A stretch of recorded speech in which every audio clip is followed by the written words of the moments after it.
Acho que é isso. Boris Johnson. Dirigir pau! Eu tô testando o microfone. 3, 2, 1.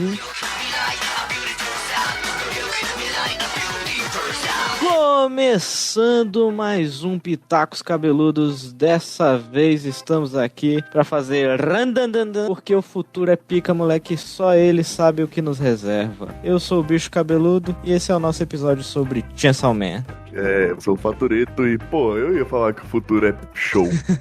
Futuro é show! O futuro é show! O futuro é show! E vamos falar da dublagem depois, porque a voz desse demônio específico foi imprescindível, meu. E aí, vamos começar a falar desse anime aí, tá na boca do povo, né?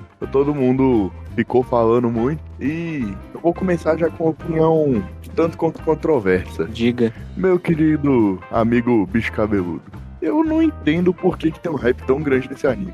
Aí você quer que eu tente exemplificar... Por quê? Seria. Mas se não quiser, tudo bem. Não, estamos aqui pra isso, né? A questão é, Chainsaw Man começou assim como todo anime negociado com o mangá. Parece que ele começou a ser desenvolvido em 2018 e com isso começou os murmurinhos, ficou popular na internet, chegou no Brasil através de uma tradução de fã bem racista, xenofóbica, problemática, doentio, entre outros problemas que a gente vai se aprofundar depois. Mas a questão é, o meu amigo, que eu queria ter chamado aqui, ele já estava lendo essa versão do mangá Piratex, e ele ficava o tempo todo falando pra mim, lê o mangá, lê o mangá, lê o mangá. Só que eu tava acompanhando, assim, todo o murmúrio que tava rolando sobre essa obra na internet, e eu já esperava que ia ter um anime. Era só questão de tempo. Então, um estúdio super, sei lá, levado aos extremos da fama até o momento, o tal do MAPPA, um estúdio que já estava produzindo Jujutsu Kaisen, um anime de temporada, entre outras coisas, chega e fala, vou produzir Chainsaw Man. No meio do anúncio de aniversário deles e tal, pelo que parece, e saiu o trailer. O trailer não tinha nada a ver com nada, e inclusive com cenas que não apareceram no anime. Aí, pô, já começou a galera com 2 pés pra trás. Ih, essa adaptação vai ser ruim, sei lá o que, papapá. Chegou com tudo aí o primeiro episódio. Não só porque vazou a abertura um pouquinho antes, que nego que... quem gosta de anime, assim, geralmente curte a abertura e a abertura vazou. Foi o estrondo nas internet. Todo mundo começou a destrinchar a abertura, porque quem viu sabe. Quem viu também o estouro de vídeos analisando a abertura explicada, sei lá o que. Você viu isso? Caraca, os caras estavam na abertura do bagulho, bicho. Já tava na noia da abertura. Imagine quando chegasse o primeiro episódio. Assim, é inegável ver que o próprio autor não esconde, o autor do mangá, que ele curte cinema. Então, quando a galera comprou aí os direitos para uma adaptação da obra dele, se sentiram no trabalho de, sei lá, tentar fazer jus ao gosto dele e tal, tanto que colocaram referências a filmes dentro da abertura. E de certa forma tentaram trazer um ar mais cinematográfico, com uma direção mais pesada, não tão convencional para o ramo de anime em episódios. A gente pode ver em comparação, mas, pô, é chegado aí esse turbilhão de referências. Nego pagou pau pra caramba, sei lá o que. Você curtiu a abertura, inclusive, Fato? Sei lá, é porque eu não sou muito fã de abertura de anime, mas não é ruim. É porque eu sempre, vou repetir muitas vezes, eu sempre acho a abertura muito longa. E essa se encaixa como todas, mas é uma abertura divertida, tem vários efeitos, pode-se dizer. Tem uma piadinha de tal personagem levantar e voltar aquela outra infernal e começar a brigar por causa do espaço e tudo mais. Então acaba sendo tranquilo, sabe? Eu acho que é uma boa abertura, uma abertura legal pra caramba, e eu nem sabia que teve um desespero tão grande. Pois é, e assim... o meu problema com a referência é que ela não tem uso efetivo. Então, tipo, não passa de uma referência e um agrado pro autor. É como se alguém chegasse assim: e aí, quais são os teus filmes favoritos mesmo? Assim, despretensiosamente falando. Aí o cara respondeu, do nada tá lá um monte de referência aos filmes dele, como Grande Lebowski, Pulp Fiction. Ah, cara, mas é legal, velho. O Grito contra a Samara. E assim, é importante deixar claro que, como você disse, é na abertura, né? Então, não faz. Tá, é só por isso. Mas, pô, é legal pra caramba. É o que o cara gosta, as influências que ele tem. É uma coisa legal de se mostrar, sabe? E como é na abertura, não prejudica o anime. Porque seria muito pior ele ficar, tipo, colocando qualquer coisa no meio do anime só pra fazer referência. Como é na abertura, eu não digo. E você como assistidor casual, né, de animes, realmente não atrapalha você em nada. É que é um preciosismo meu mesmo. Eu acho que eu não vi tanta graça, não só em ter as referências e ser só uma parada, uma piscadela pro autor, tá ligado? E nem tanto assim pra gente. É mais legal pra galera do YouTube e pra galera que não conhece as referências, tá ligado? Você não entendeu nada e você vai caçar depois. Nossa, quais eram essas referências? Ah, o filme é bom? Vou ver, tá ligado? Mas, pô, acho que isso acaba afastando mais do papo central aqui, que era o caboges do Chainsaw Man. E assim, chegamos ao anime finalmente. O que você achaste, assim, de primeira mão do anime? Vou De modo geral. dizer com todas as palavras, é bom. Só que não é tudo que falou. Porque eu vi gente falando, meu Deus, esse é o melhor anime de todos os tempos. Nunca vi nada tão bom, nada parecido. Pô, é mais uma história de clube disfuncional dando certo. O que é legal pra caramba. Se é um clichê, é porque dá certo. Concorda comigo? Eu concordo. Então, eu acho que é justo dizer que é um bom filme, mas que não é o que a galera fala como o melhor anime já criado. E você, meu amigo bicho cabeludo, o que você achou de Chainsaw Man? Eu achei bom. Eu eu não sou, sei lá, o cara mais experiente no mundo dos animes. Eu consumo mais do que o Fatoreto, por exemplo, em comparação. Eu vou citar aqui Shonen. O mangá de Chainsaw Man é publicado numa revista Shonen, pra quem manja. É uma revista feita para o público jovem e masculino. E nisso vem um conjunto de histórias, um conjunto de animes e mangás que geralmente seguem uma receita. E nisso, o Chainsaw Man, ele inova em alguns sentidos. Então, eu achei muito bom, não só por ele realmente ter essas coisas que são diferentes dentro do comum em histórias do gênero shonen, como, pô, a animação é inacreditável mesmo, cara. Não, sim, definitivamente, a animação é foda. Eu tava falando somente da parte da história, eu achei que definitivamente a animação é foda. Ah, ela é Me causou um pouco... inacreditável. Sim, falando um pouco sobre tudo, inclusive, desculpa te cortar. Não, sem problema. Teve um aspecto em específico que me causou estranhamento nas primeiras vezes que eu vi, mas eu achei bom. Que é quando dá aquela 3Dzada no anime, sabe? Eu sabia. Cara, isso me deixa um pouco incomodado, mas é bom. Eu vi que foi bem feito, mas me deixa um pouco incomodado. Qual é a sua opinião sobre isso? Pra mim não incomodou nem um pouco. São momentos bem pontuais, as entradas do CGI. Às vezes até confunde. Ué, isso aqui é CGI ou isso aqui é animação tradicional? A questão é que eles conseguiram chegar a um ponto que simplesmente eles misturam as duas técnicas e às vezes e você não percebe. É recente a entrada de bonecos em 3D nos animes e Chainsaw Man ele consegue fazer essa mistura muito bem, na minha opinião. Eu só acho estranho, só fica estranho mesmo quando eles dão close na parada. Por exemplo, você tá lá no meio da batalha, aí a batalha tem um momento de pausa, que é quando dá um close no protagonista ou no vilão, e pô, é nesse momento que você fala, olha ali, é 3D, tá ligado? Ó o bonecão, ó o bonecão. Ó o boneco aí. Mas tipo, fora desses momentos, pô, achei incrível, eles conseguem trazer algo novo até pra animação, que é essa colocação do 3D de uma forma super bem feita, né? É o que eu comentei, eu achei esquisitão, mas eu gostei.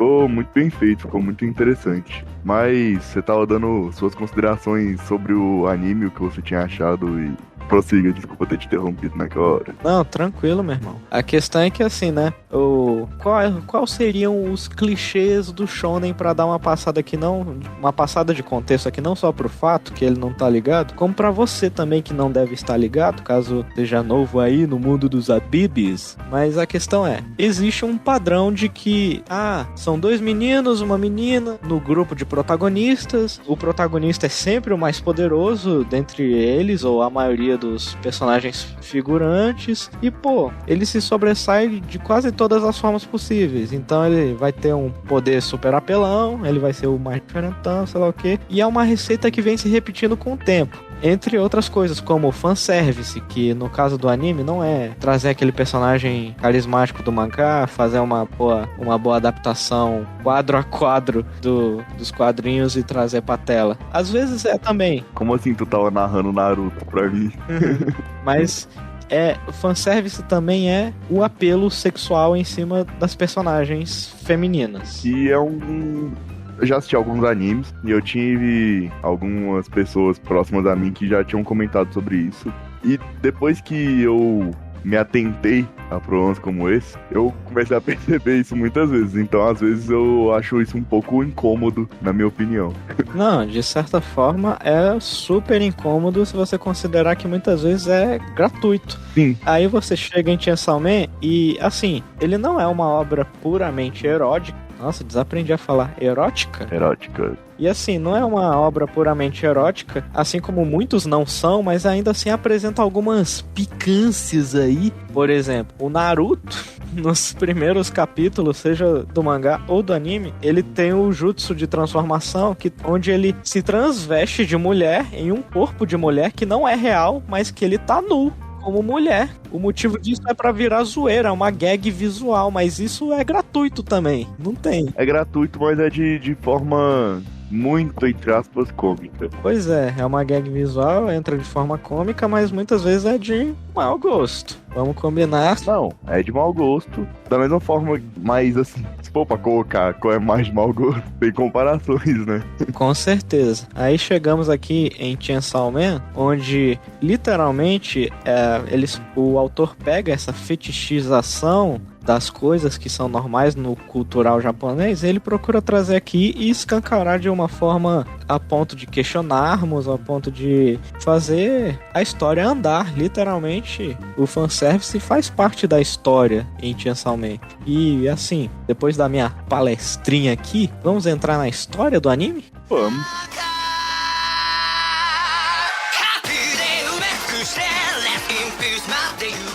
Qual é a história do anime do bicho cabeludo? Oxe, meu filho, você não sabe? Sacanagem. Uai, você quer que eu conte? Eu conto agora. Eu conto Tô de agora. sacanagem. Pra provar que eu fiz o meu trabalho. Tô de sacanagem. Não, pô, vou contar agora. O moleque tá lá. E aí o bicho, caralho, o cachorrinho com a motosserra na cabeça. Aí chega lá, e aí, bicho, tranquilo? Aí fala, caralho, legal pra caralho. Aí dá o desenrolo lá, o bicho é todo fudido de grana. Aí o bicho deve a Yakuza, dá merda pra caralho. Morre os dois. Tu acredita nisso? Rapaz, agora eu não acredito em mais nada. Pô, depois... Caralho, essa é a explicação mais mal contada da história. Depois que os caras morreram, eles viram um só. Que é o homem da motosserra que tem um pininho no peito. E o bicho vira motosserra e desce os arai em todo mundo. Essa é a história de Chainsaw Man resumida pra vocês. Primeiro episódio assim, né? Pra nós. Uhum. Não, mas assim, quem viu sabe, quem não viu saberá agora que existe o protagonista Denji. Ele é lascado de grana, porque o pai dele deixou uma dívida com a Yakuza, e a Yakuza não vai pegar leve só porque é um molequinho. E nisso ele percebe que ele ganha mais matando o demônio com o cachorro motosserra dele. Acontece que a Yakuza se sentiu inspirada na situação que ele se encontrava, que é fazer uma parceria com um demônio. Aí eles falaram, putz, vamos fazer uma parceria com um demônio também. Só que era um demônio zumbi. E pra você fazer parte do controle do poder do demônio zumbi, você se torna um zumbi também. Sim. Então todos eles deixaram de ter autonomia sobre seus próprios corpos e agora só respondiam ao demônio zumbi. Exato. E nisso eles matam o Denji. O Denji é revivido pelo seu cachorrinho demônio, que sempre achava muito bacanuso, bacanão, ele falar sobre os seus sonhos de como ele queria viver uma vida normal, de sair da situação de pobreza extrema dele. E ele era muito bom também pro demônio cachorro, né? Ele era, tipo, ele sempre dividia as coisas. Isso era uns 10 minutos do primeiro episódio, literalmente ele mostrando isso, como ele era bom pro cachorro demônio e tudo mais, e essas coisas. Então ele retorna como essa figura híbrida, meio humano, meio demônio, a la Devilman, só que agora com outro nome, Chainsaw Man. Sim. Assim, eu gosto de comparar com Devilman, porque Devilman também é uma obra sobre demônios no Japão e como isso influencia toda a parada cotidiana da vida deles, mas aqui em Chainsaw Man se torna uma parada mais louca. Porque, assim, depois que o Denji mata lá geral, simplesmente existem demônios no Japão. E também existem como é que é? Até que eu queria fazer uma comparação com matador de inseto. Como é que é o nome? Detetizadores. Pois é, demônios são uma praga no Japão e existem os detetizadores, que caçam demônios. Que acabou me lembrando muito mais Fullmetal nessa parte, sabia? De ter uma grande organização, tipo a organização dos alquimistas, que trabalham com isso e tudo mais, que tem um distintivozinho, me lembrou Fullmetal o funcionamento um pouco. Pera aí, você assistiu Fullmetal Alchemist Brotherhood? Sim. Ai, meu querido, graças a Deus. E eu também conheço Devilman. Graças a Deus. A versão da Netflix, né, meu filho? Oi? A versão da Netflix. Não assisti não, tô ligado na história do mangá, que eu queria comprar uma época atrás. O anime da Netflix também é bom e é curtinho. Talvez eu assista. E é pesado, é mais pesado que Chainsaw Man. Tá ligado? E assim, contudo, pô, mano, é isso que eu acho estranho. É uma parte de inovação e é uma parte estranha, porque simplesmente existem demônios no Japão e assim, a forma de comparação de poderes é a única adição realmente nova aqui. Porque assim, o conceito de criatura meio humano, meio demônio já existe desde Devilman, que é dos anos 60, e a questão de você substituir a cabeça por um símbolo de arma, ou até mesmo parada outra. Existe um mangá que eu acho que ele não teve um anime, não tenho certeza, que se chama No Guns Life, Armas Não Vivem, não sei, alguma coisa assim. E o protagonista, ao que tudo indica, é um robô com uma arma, um cano de arma no lugar da cabeça. Ele tem uma boquinha ali embaixo, é bem parecido, sabe, no conceito de design. Ele tem a parte de utilidade, ele deve atirar com a cabeça, eu imagino, mas ele também fala, ele não é só uma arma andante, tá ligado? Tô ligado. E você também já cantou a bola lá no nosso episódio de entrada da temporada, que ele parece um Cenobitas que deu certo. Um pouco. E assim, é uma bola cantada pro nosso episódio de Hellraiser, vai ouvir. Claro. E eu sou besta de não fazer a referência.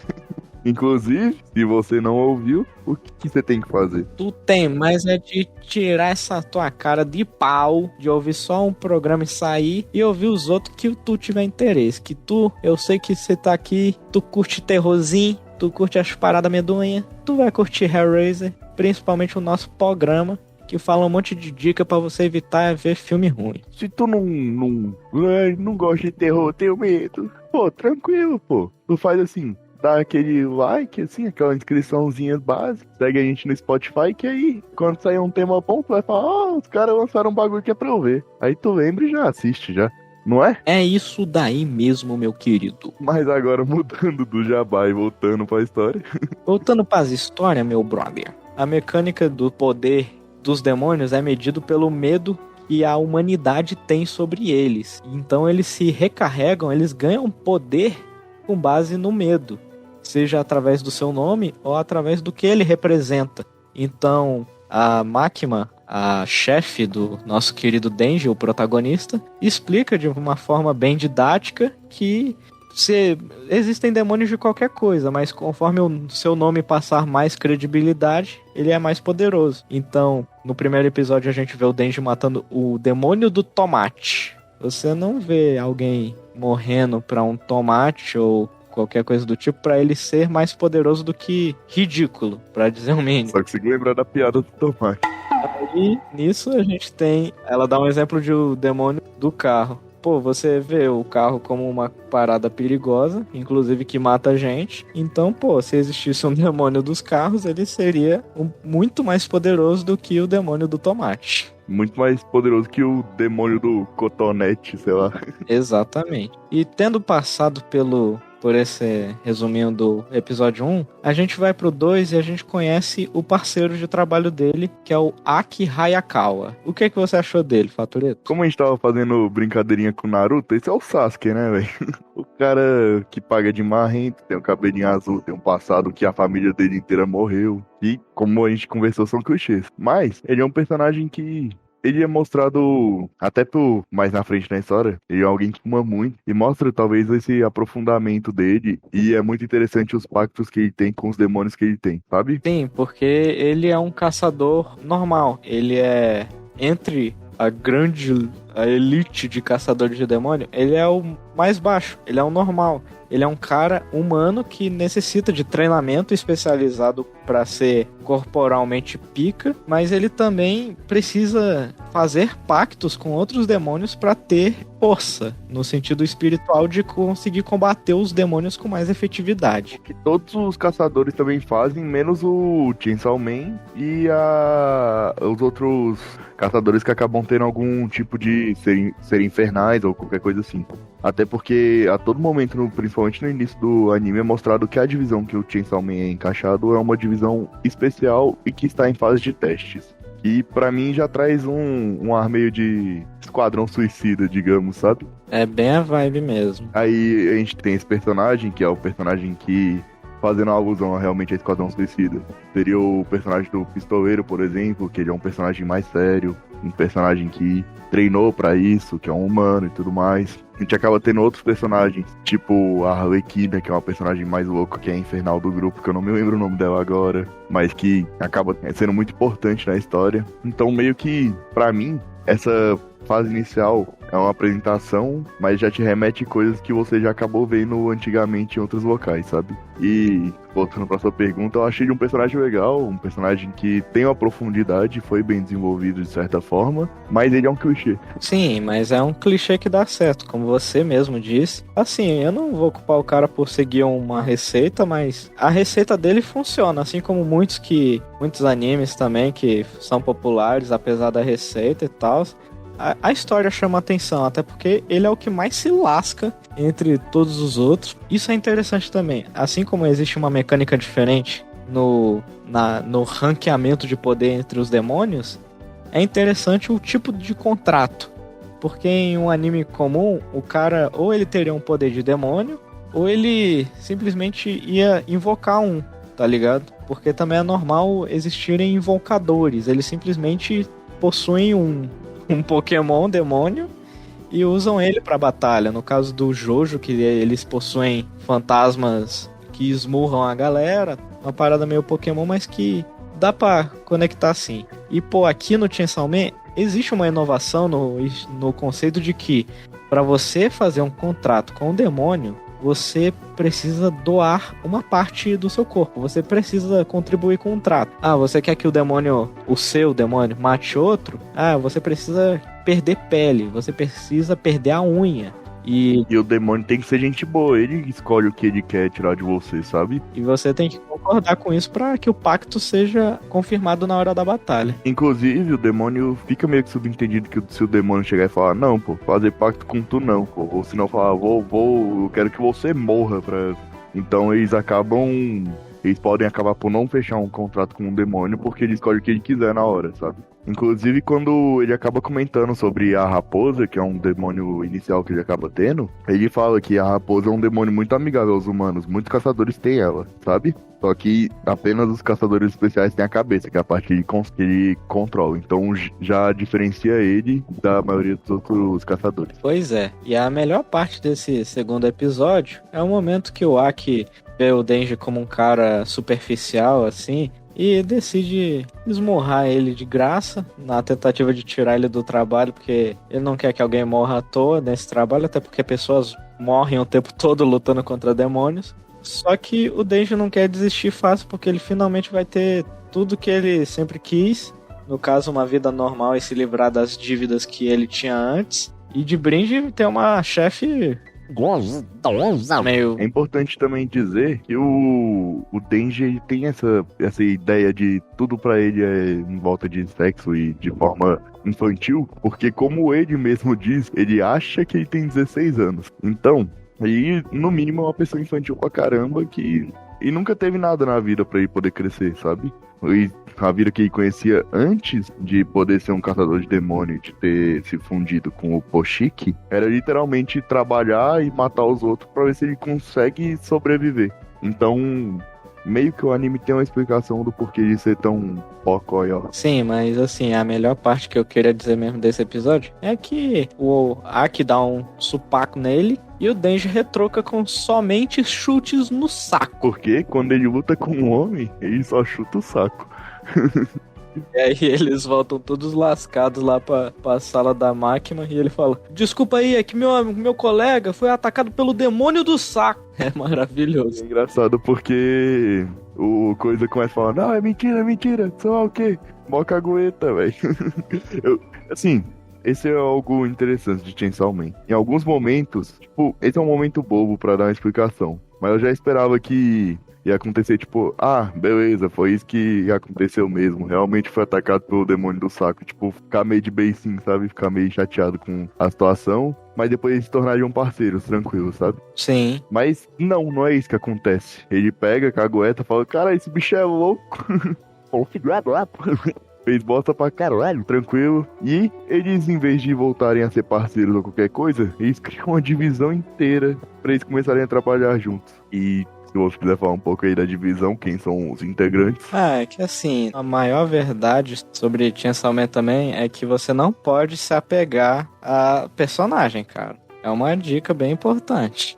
Cara. Não, é que assim, só aqui nessa primeira temporada já rola um exemplo que, pô, você mal conhece os figurantes e eles já morrem, tá ligado? Então, os figurantes. Mas, pô, tem nego que se apega com o figurante do figurante, cara.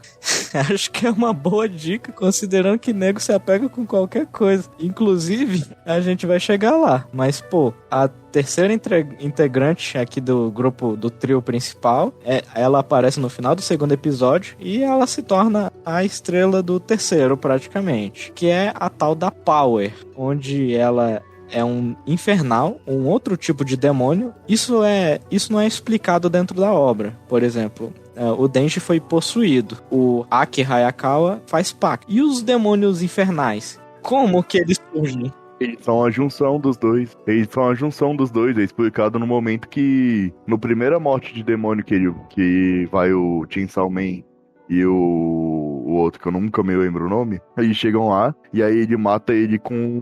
Eles falam, esse é um infernal, a gente tem que matar ele, porque sei lá o que, é uma junção de um homem com um demônio, sabe? É que esses infernais já eram demônios. Eles, de alguma forma, se tornaram mais humanos, e isso fez com que eles se aproximassem, entre muitas aspas, da humanidade. Porque a Power, ela é cheia de orgulho por ser um demônio, e repete o tempo todo que humanos são idiotas e sei lá o que. Mas a gente vê no próprio episódio que ela não tem nada demais por ser um demônio. Ela não se sobrepõe a nós além de um superpoder, porque ela é tão idiota quanto, se não mais idiota, tanto que, sei lá, uma das paradas mais sei lá, revoltantes pra mim, no sentido de, sei lá o que, e você caiu numa armadilha, você é um idiota, Denji, tá ligado? Aí vai lá ela e cai numa armadilha também. Tá ligado? Sim, assim, me perdoe essa puxada aqui, mas quando eu vi essa cena, eu interpretei que um infernal é quando um humano morre e um demônio se aposta do corpo dele. Porém, às vezes, acontece de algum demônio... Inclusive, isso é algo comentado. Quando ele explica isso, o próprio Danji olha pro cara e fala, ainda bem que eu não me tornei um desse, então, porque ele foi possuído por um demônio. Então eu acho que só seres muito especiais, e eles acabam dizendo, tipo, eu achei que era uma lenda, uma pessoa que é possuída por um demônio que não se torna infernal. Então eu acho que pessoas especiais apenas que acabam não se tornando infernal, sabe? Então...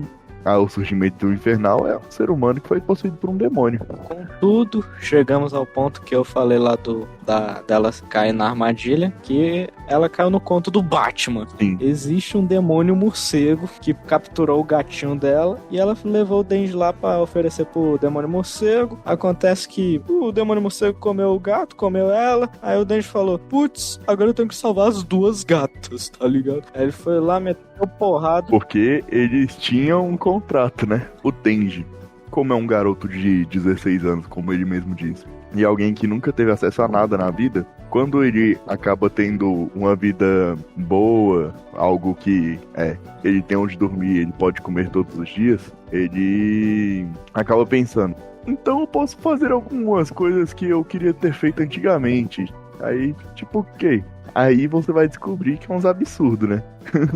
Que é tipo, ter algum tipo de relação, porque é algo natural ao ser humano. E aí nisso vai acontecendo algumas coisas e ele acaba tendo esse contrato com a Power. E aí nesse contrato, digamos que ele pode fazer um fom-fom. Apertar a buzina. na Power. E esse é o motivo do porquê ele acaba indo atrás disso, sabe? Esse é o único motivo pra ele ir atrás de ajudar ela na hora que ela é engolida. E aí, pô, derrotado o Batman, chega a namorada dele, que é o demônio sanguessuga. E aqui é que eu vou chegar nesse ponto que a gente tá discutindo sobre a mediocridade dos sonhos dele. Porque tendo derrotado o demônio morcego, a Power se encontra incapaz de resolver junto com ele, e ele gastou todas as energias, então ele só tá com uma pequena serra na testa e muita vontade de apertar a buzina da Power, tá ligado? Então ele chega lá pro demônio sanguessuga, que tá também litorando, e ele fala assim, porque eu tô fazendo isso só pra apertar a buzina da Power. Aí o demônio fica tipo, nossa, que sonho ridículo, sei lá o quê. Aí ele, quer saber? Vamos fazer uma batalha de sonhos. Se eu conseguir te matar, o meu sonho, que por mais ridículo que seja, é melhor do que o teu. E assim, por mais supérfluo que seja, ele só querer se aproveitar dos prazeres carnais da relação homem-mulher heterossexual, por mais que seja idiota mesmo, quem somos nós para julgar isso, tá ligado? Por que o sonho da vingança é melhor do que fazer um fonfon? Então, por quê? Mas o cara, né? O cara é jovem, né? Não fez nada na vida. Tá na idade. Aí, pô, é uma questão também interessante, porque ele questiona o fanservice e torna ele parte da história, que é o que eu tava dizendo. Em qualquer outra história, o cara simplesmente ia falar, nossa, eu quero muito fazer isso. E não ia ter nada a ver com a obra de modo geral. Ele quer isso justamente pra rolar a quebra de expectativa futuramente. Perceber que, na verdade, isso que ele quer nem é tão maneiro. Derrotado os demônios, ele chega lá, faz o fonfon, putz, não é nada demais. Aí, isso é uma coisa que eu acho legal pra caramba em Chainsaw Man. Vamos lá, existe toda essa questão de, às vezes o caminho é mais legal do que onde você chega, sabe? E por mais que, ok, é um objetivo estúpido, mas é mostrado de forma simples que às vezes foi muito mais legal ter lutado com os caras do que ter feito o que ele acabou fazendo, sabe? Só do que a recompensa que ele recebeu. E eu acho que essa é um dos grandes, talvez, uma das coisas que dá pra aprofundar um pouco a história de Chainsaw Man, sabe? E, convenhamos, é uma história, em teoria, simples. É uma história que não se propõe a estar correta de uma forma política, né? Tipo, não é politicamente correto no sentido de que, ele não quer a iluminação, ele não quer ser coerentemente correto com as coisas e com a vida. Assim como a vida é injusta com ele e com um monte de gente, ele quer ser injusto com tudo também. Então, tipo, a gente vai falar disso depois, mas existe uma das companheiras da Elite, que é a Kobeni? Não, é outra. A do tapa-olho. Não, essa que eu não me lembro o nome de forma nenhuma. Pois é, eu fiz um desenho dela aqui. É Himeno. A Himeno... Himeno. Ela não quer... Ela não faz o ato do companheirismo com o Aki, no sentido de amizade e tal, e trocar figurinhas. Ela não faz isso porque ela quer uma amizade longa com o cara, sei lá o que. Ela tem ambição, ela quer namorar o Aki, mas ela também quer que ele entenda o lado dela. Então ela não quer que... vou te ensinar o jeito certo de agir como um caçador de demônios, como ser uma boa pessoa. Não, pega esse cigarro aqui e fume, tá ligado? Fuma aí, que tu vai precisar. Fuma aí que é bom, eu garanto. Aí depois ele fala assim, mas eu só tenho 16 anos. Então quando tu fizer 18, tu vai fumar esse cigarro aqui. Esse aqui mesmo, ó. Que depois a gente acaba descobrindo que não é a primeira vez que ela fez isso, né? Pois é. Aí, matados os principais demônios aqui, a gente tem as melhores duas lutas que rola até aqui, que é contra o Zumbi e o Batman. São as melhores lutas aqui no início. Pô, mal começou o anime, já tem duas lutas frenéticas, bem massa. Aquela lá com o demônio sanguessuga acaba de uma forma bem quebra de expectativa mesmo. O Aki chega lá e mostra o poder do demônio raposa dele, que é bem estiloso, né? O cara faz todo um formatozinho com a mão, é quase um jutsu. E mata o bicho. E aí chegamos aqui nos episódios 5, 6 e um pouquinho do 7, que É quando o negócio engatilha. é quando o bagulho entra numa história que só vai acabar lá no episódio 7, que é o tal do Hotel Murim, ou Morim. Eu não lembro se é com O ou com U, mas a importância desse nome é irrelevante. A questão é, o grupo de elite está formado. É a Power, a Infernal e o Denji, o vulgo Trombadinha, como ele é chamado tanto na legenda quanto na dublagem. Sim. O Aki, o Sasuke certinho aí, topzera. E os figurantes. Os NPC, né? A Himeno, a Kobene, a menina que mais parece um chihuahua, meu irmão. Só treme e late, pelo amor de Deus. E o outro maluco que eu nem faço questão de saber o nome. É o Se Acha, né? Se acha, meu irmão, na moral. Esse é o nome dele, é o Se Acha. E esse grupinho muito deverasmente topzera entra num verdadeiro filme de terror, onde o demônio armou uma armadilha para qualquer caçador que entrasse no hotel. Quando você chegasse no andar 8, você ia ficar lá para sempre. O resto da sua vida, tu ia ficar no 8º andar. O que chega a ser uma baita ideia no sentido de... Assim, não é a ideia mais conceitual que você já viu na sua vida, mas é divertido ver que as horas do hotel pararam em 8:18, parou no andar 8, e o nome do demônio que criou toda essa magia por trás do hotel é o demônio do infinito. Eu acho divertido. Sim. Que tem o símbolo de Infinito. 8. Então, realmente é legal. O desenvolvimento dos demônios é interessante, sabe? É, pô. E como ele é só uma cabeça com as mãos, e depois torna um problema, tipo, gigantesco pra galera. É, viram Uma maçaroca. uma maçaroca de corpos úmidos, distorcidos pra virar aquele bagulho medonho que, por algum motivo, queria comer o Denji. E é aqui que entra o principal mistério da parada. Por que o Denji, de repente, tá sendo tão prestigiado? O maluco mal chegou na história. Então, por que a galera tá tão atrás dele? Ninguém sabe. Chegaremos lá. Porque aqui a questão é... No quinto episódio eles chegam nesse hotel e descobrem essa problemática.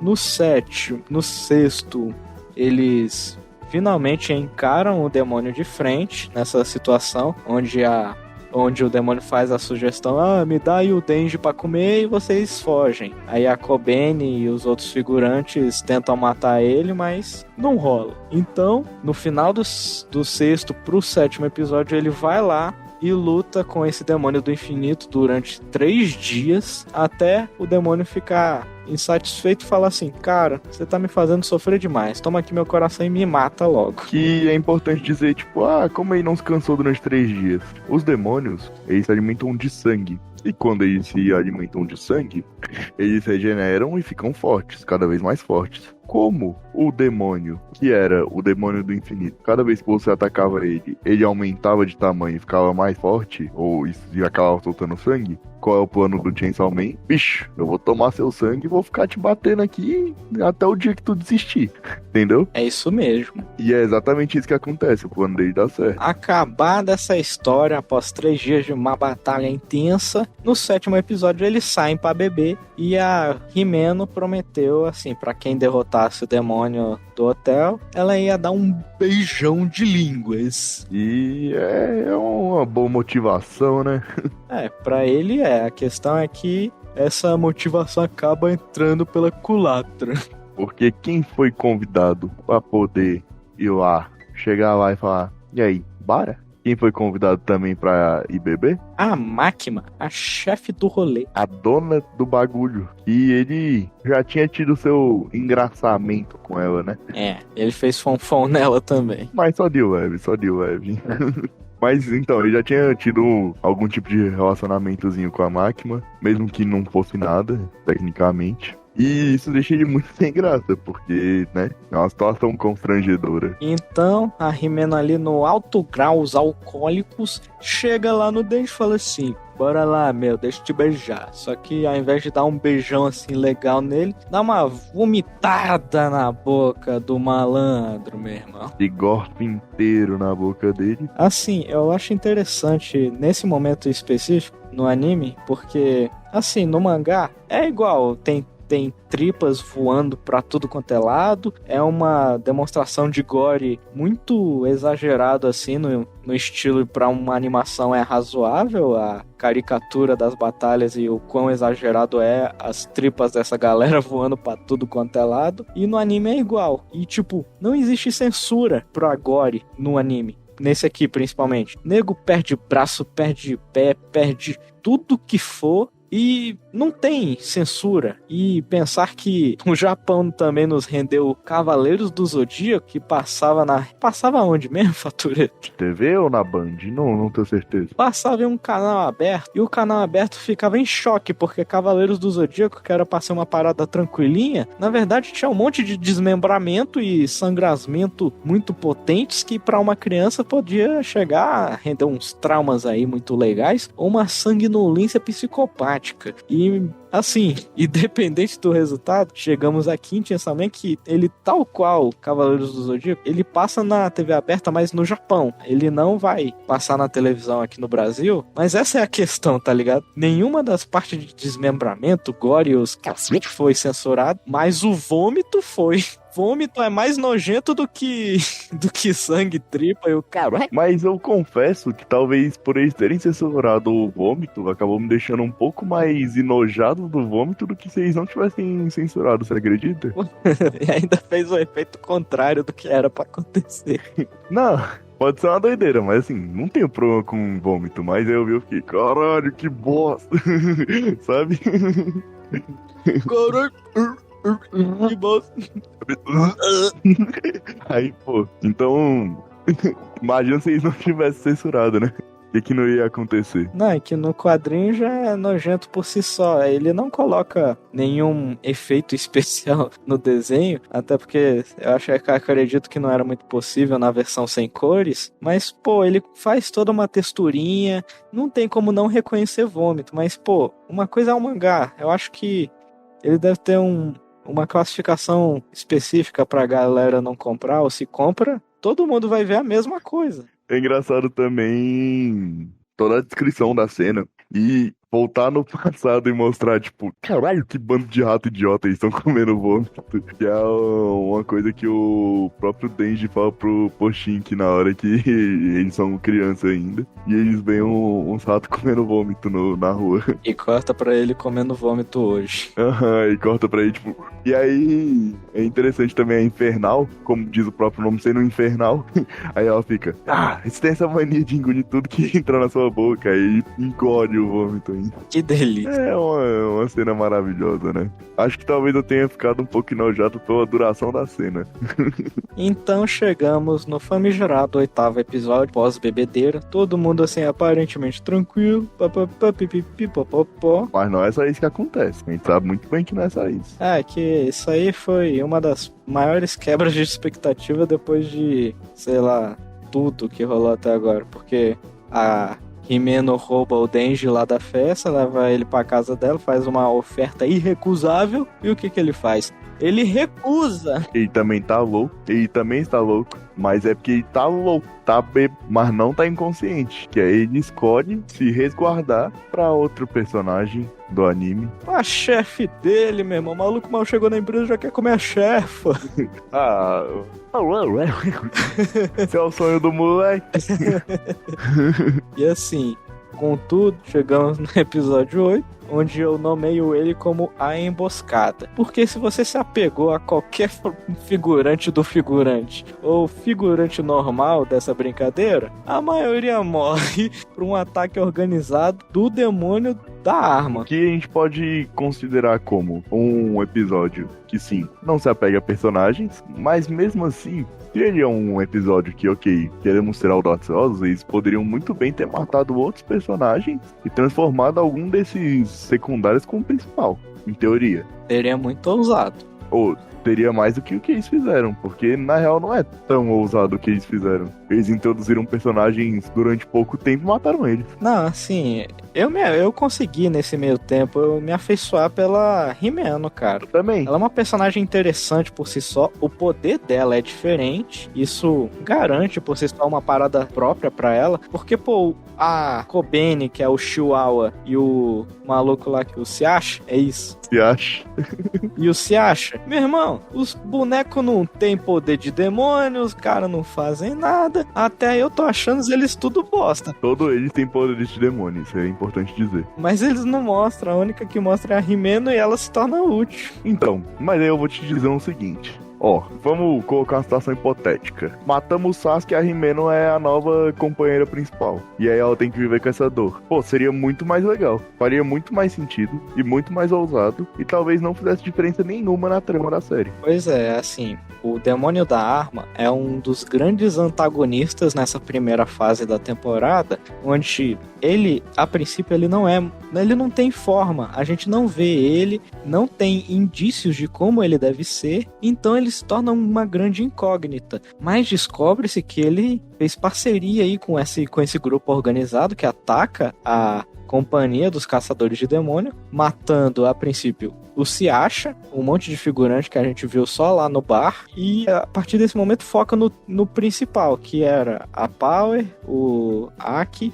o Denji e a Himeno, que eles foram os únicos que não foram atacados por um cara que tava ali só pra vou matar e pronto. Ele queria fazer um discurso de super vilão, ele queria se achar mais do que o se acha e mostrar o poderzinho dele que ele acabou de ganhar. Sempre, né? Que o cara se mostra o demônio da katana. Ele é igualzinho ao Denji, só que ao invés de lâminas de serra, ele tem lâminas de katana. Exato. É importante dizer que não só isso é algo bem importante pra trama da história, depois mais pra frente, que o Aki tenta utilizar o demônio raposa que ele possui. E o demônio raposa aparece a cabeça e engole o monstro katana. Quando o demônio raposa engole o monstro katana, ele diz as seguintes palavras: que nojo, isso daqui não é nem humano, nem demônio.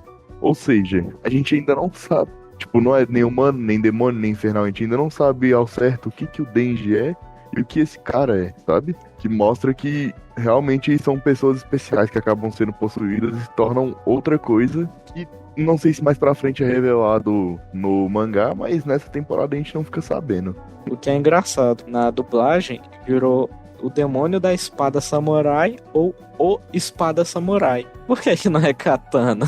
Tá ligado? Talvez algo de encaixar no Limp Sync, sei lá.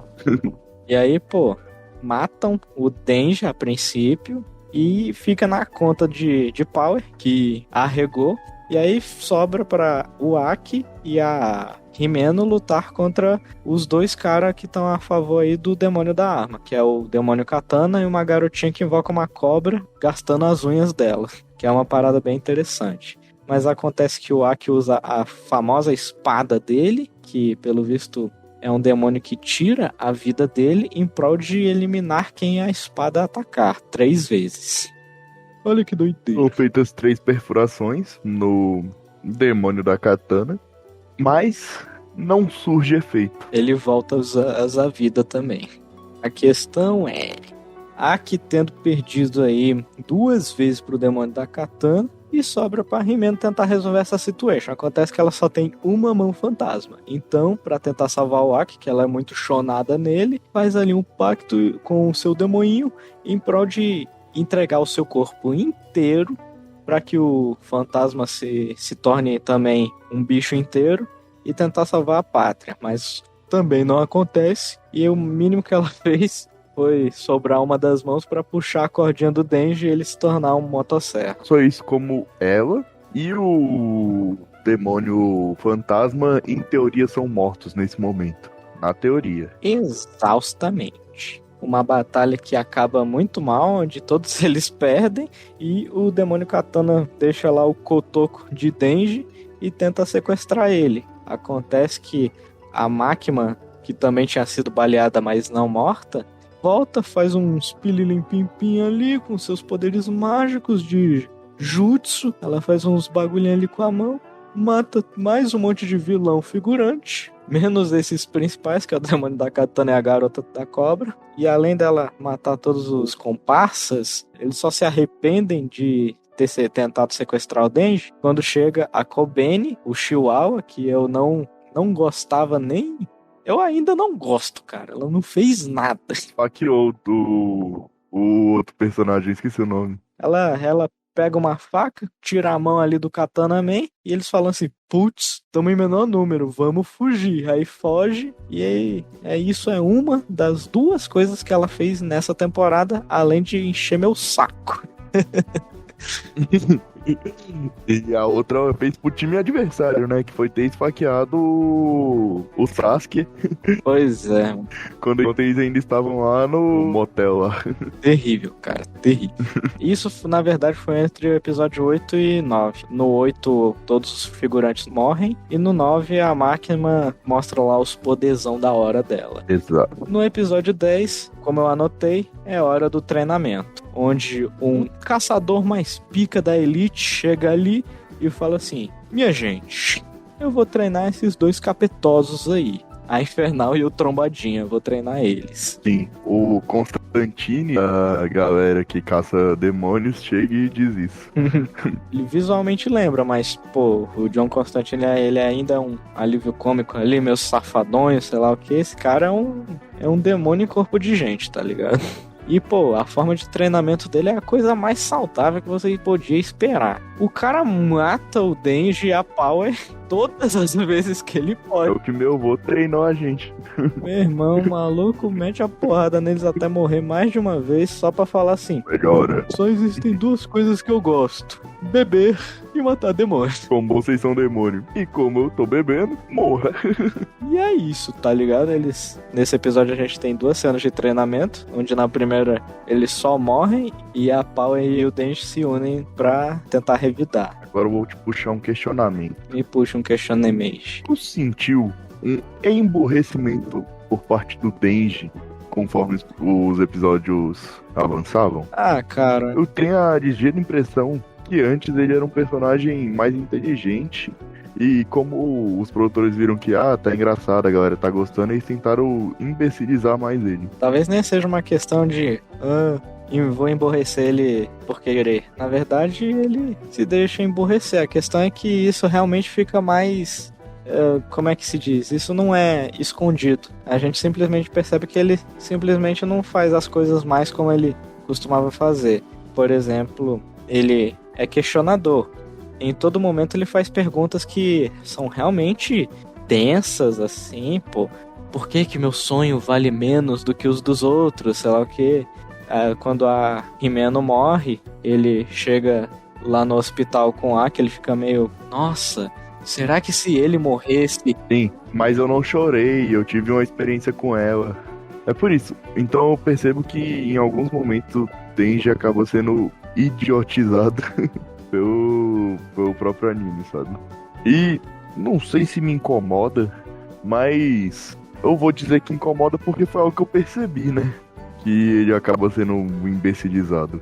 O que você acha que te incomoda? Ou por você tudo bem, tem que ser assim mesmo? Tá de boa? Não tinha que ser assim, mas já que tá rolando, eu só tenho a aceitar, tá ligado? Mas realmente não precisava, né, cara? Eu não concordo com o fato dele simplesmente se manter assim até o final dessa temporada, principalmente. E assim chegamos na reta final, onde temos o episódio 11, onde o futuro é show, meu filho. O futuro é show. E quem não entendeu o que é o futuro é show, como o Sasuke perdeu o seu poder do demônio da raposa, porque ela ficou magoada, porque colocou ela numa situação de risco, em teoria, né? Sim. Colocou ela pra engolir um bicho que não era nem humano, nem demônio. Ele precisa fazer outro pacto. Quem é escolhido pra ele fazer esse outro pacto? O demônio do futuro. Quem é o demônio do futuro? Quem é o dublador do demônio do futuro? É o Guilherme Brigadeiro. Grande Guilherme Brigadeiro. Uma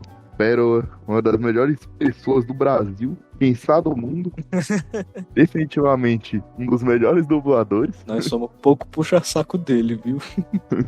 Pô, ele é o cara, se eu conhecesse, eu ia chegar e falar, pô, posso andar com você no recreio, mano? Você é muito gente boa, velho. Não, é que assim, o anime demorou muito pra ter uma versão dublada. Quando começou os lançamentos semanais dos episódios em japonês, quando começou a lançar os episódios dublados, já tava no episódio 4, 5. Aí, pô, demorou pra chegar na parte em que entravam personagens novos e eu só queria conhecer todo o elenco, assim, pá. Porque até divulgaram antes do lançamento do primeiro episódio em português quais eram os principais dubladores, pá, a gente vai comentar isso depois. Mas, pô, chegou no episódio do Demônio do Futuro, eu comecei a ouvir a voz dele, comecei a notar algumas gírias que eu já ouvi antes, uma vozinha muito familiar. Quando eu vi, não acredito que é o Guilherme Briggs, cara, não acredito. Era ele mesmo! É engraçado, porque eu sou um pouco preguiçoso com essas coisas. Então eu tava assistindo, aí eu peguei e fiz. É o Guilherme Briggs? Acho que é. Não, tá diferente. É o Guilherme Briggs.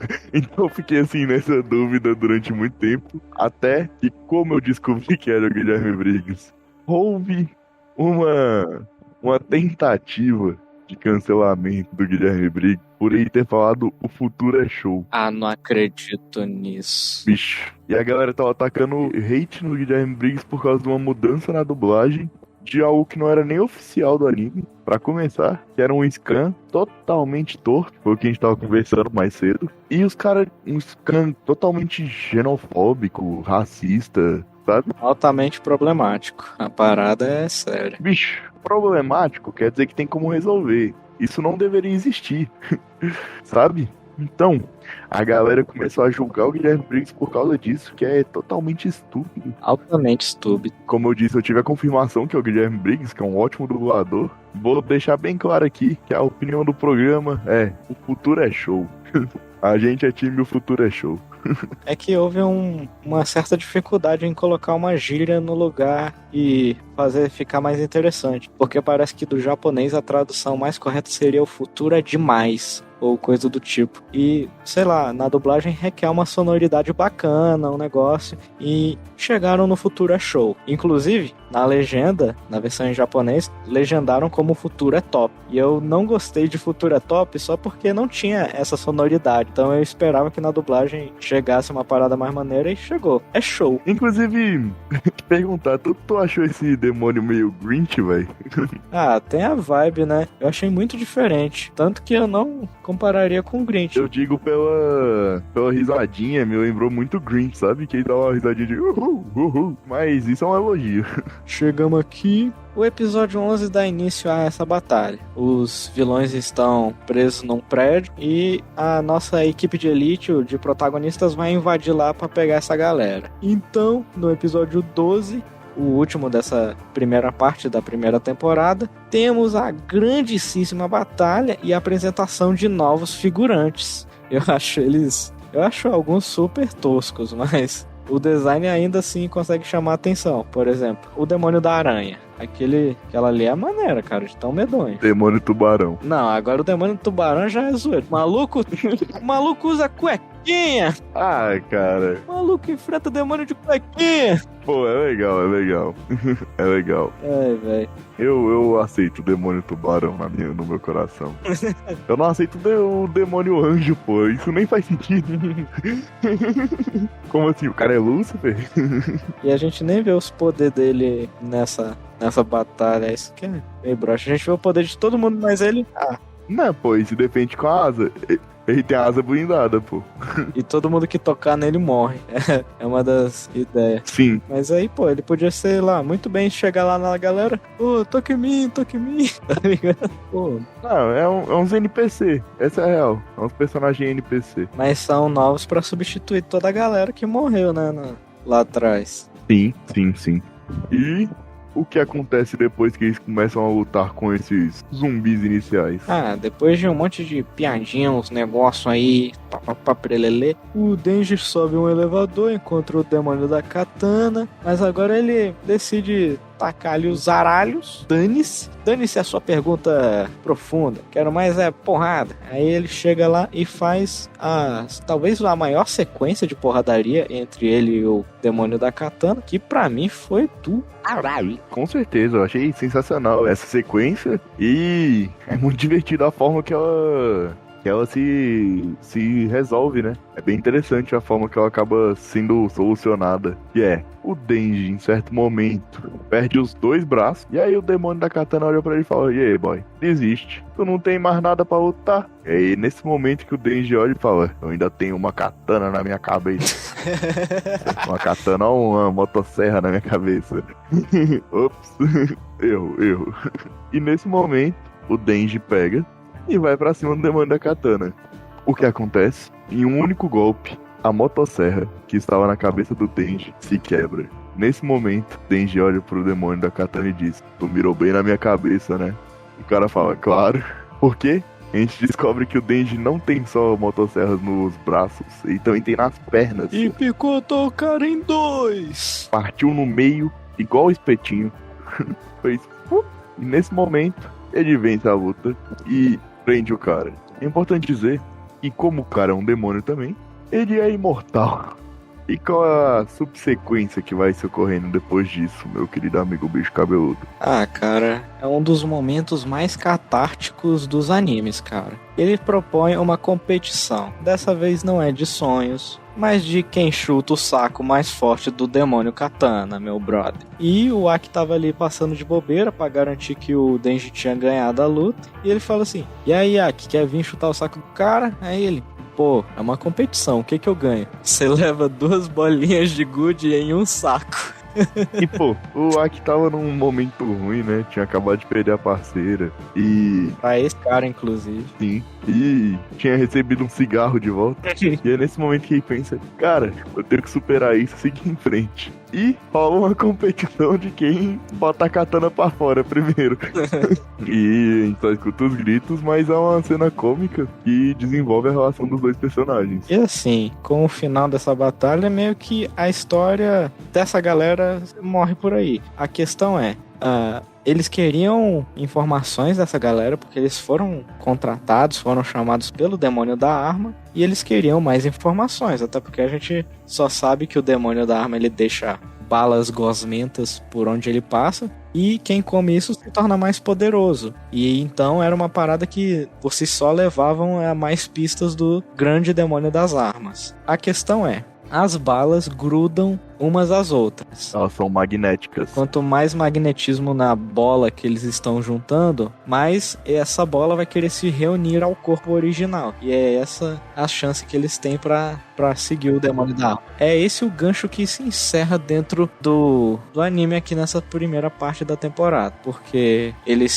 diz que eles conseguiram mais ou menos 5 quilos dessa gosma que o demônio das armas deixa pra trás, e diz que finalmente ele começou a se mover de forma magnetizada para quem se encaminharia para o demônio das armas. E como você estava dizendo, é nesse momento que meio que se encerra o seriado, o anime, ou como você queira chamar. Assim, de modo geral, é uma obra super divertida, vale a pena pela diversão, e se você, pelo amor de Deus, for ter idade pra ver um monte de tripa, um monte de sacanagem e assim, não levar isso à toa. São paradas que não devem ser repetidas sem o consenso da outra parte. São coisas que não devem ser vistas a todo momento porque banalizam as coisas sobre violência. De tanto ver violência, você não passa a ser mais impactado, hein? Acostuma com isso. E isso é uma desumanização muito triste por nossa parte, porque é violência no jornal, é violência nas obras que nós assistimos, e não saber banalizar isso da forma correta nos transforma em demônios. Posso dizer assim. Sim, tenha consciência das coisas que você tem assistido e tente relevar também um pouco as coisas, sabe? Tente não levar tanto a sério. Releva também alguns problemas que o anime acaba apresentando. É algo divertido. É algo pra você definitivamente, sei lá, aquele fim de semana chuvoso, tu não tem nada pra fazer, tu assiste Chainsaw Man. Tu vai dar umas boas risadas. Claro que tem seus problemas muito sérios, mas de modo geral é um anime bem divertido. Pois é, aí assim, eu vou dar aqui um espaço pra dublagem, porque, meu irmão, essa galera merece. Primeirosa das mentes. Deixa eu abrir aqui o trem. A dublagem foi feita pelo estúdio Som de Veracruz, que assim, pra quem não reconhece pelo nome, eu reconheço do próprio Avatar: A Lenda de Aang. Eu comecei a reassistir Avatar não só pelo dublador principal, mas também porque eu lembrava desse som. Som de Veracruz, estúdio Rio de Janeiro e tal. E, mano, principalmente na reta final de Avatar, eu acho que é esse estúdio quem assume a dublagem por parte dele. E falando em Avatar, vocês lembram do Eric Bungleux, é ele quem tá dublando nossos queridos Denji agora, o demônio das motosserras. Caso você não saiba quem é ele, ou qual é a voz dele, ele é a voz do Greg, de Todo Mundo Odeia o Chris. É mesmo, ó. E ele também é o Jake Harper e o Jake Long, o Dragão Ocidental.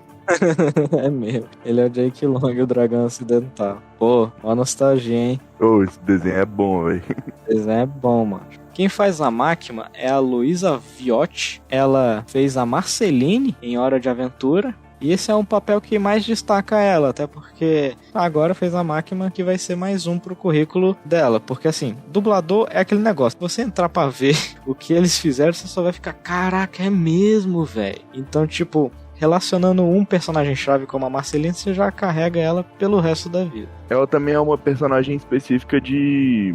Eu não me lembro qual é o nome da personagem, mas é de um anime, de uns poucos que eu assisti, que era Kakegurui. Ixi, Maria, não lembro por esse nome, não. É um anime da galera jogar carta e vender alma por carta. Ah, lembrei. Aí ela também é a voz de uma personagem, que na hora que tava ouvindo eu fiz tipo, é aquela mina lá, mas eu não vou lembrar o nome de forma nenhuma.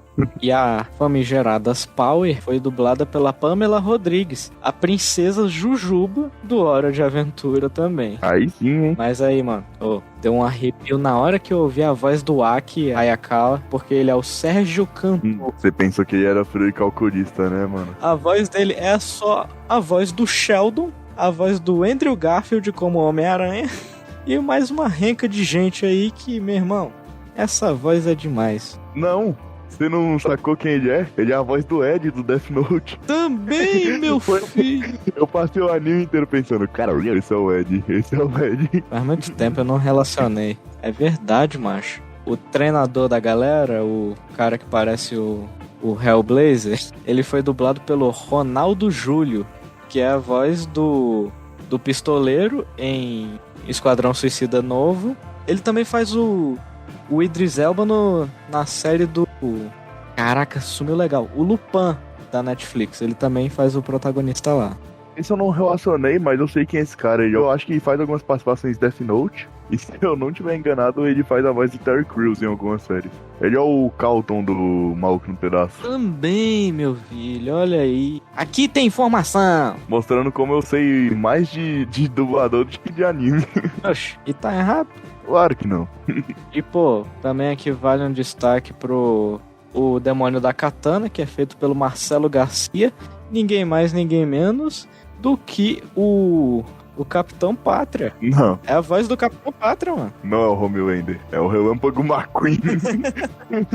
É o Relâmpago Marquinhos. Ninguém mais, ninguém menos do que Relâmpago Marquinhos. Ele é a velocidade.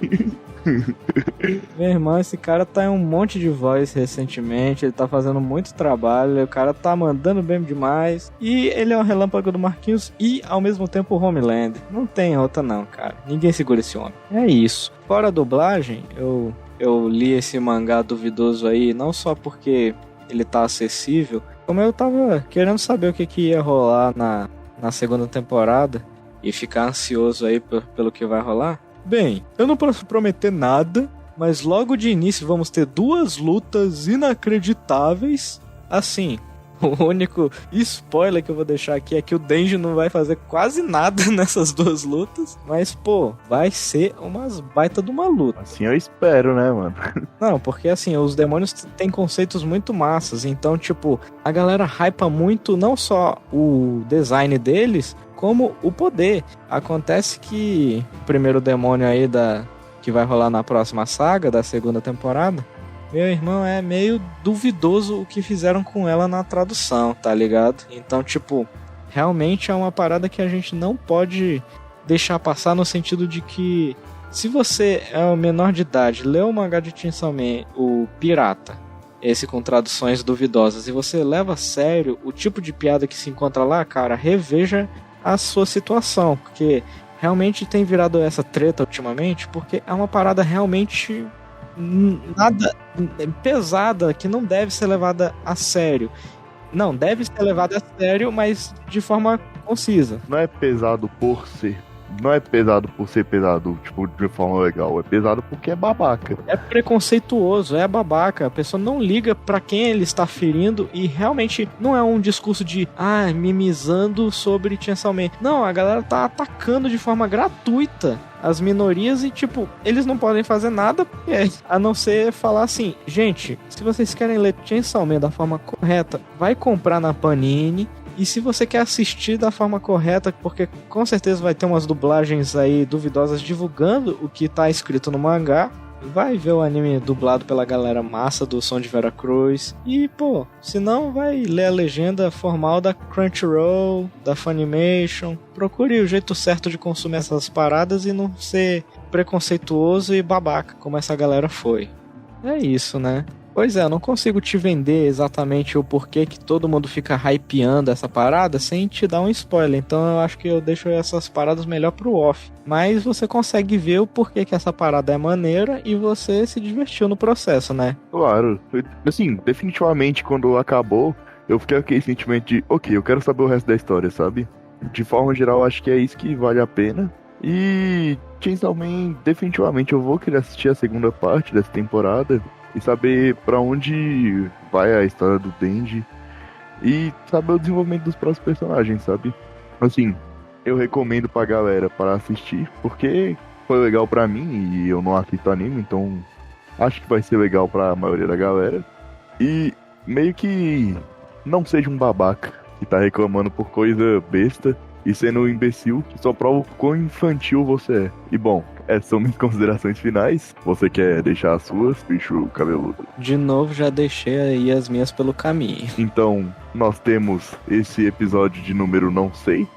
Ao que tudo indica, seria o 9. Temos um episódio cheio de informação, Rogerinho, e sobre uma das paradas mais hypadas aí na transição desse ano e mais aguardadas para esse ano também ou ano que vem? Que vem, eu acredito, não é mesmo? Então é isso, fiquemos aí no aguardo, não prometemos nada sobre continuar comentando a temporada inteira só pra argumentar uma coisinha aqui e outra ali.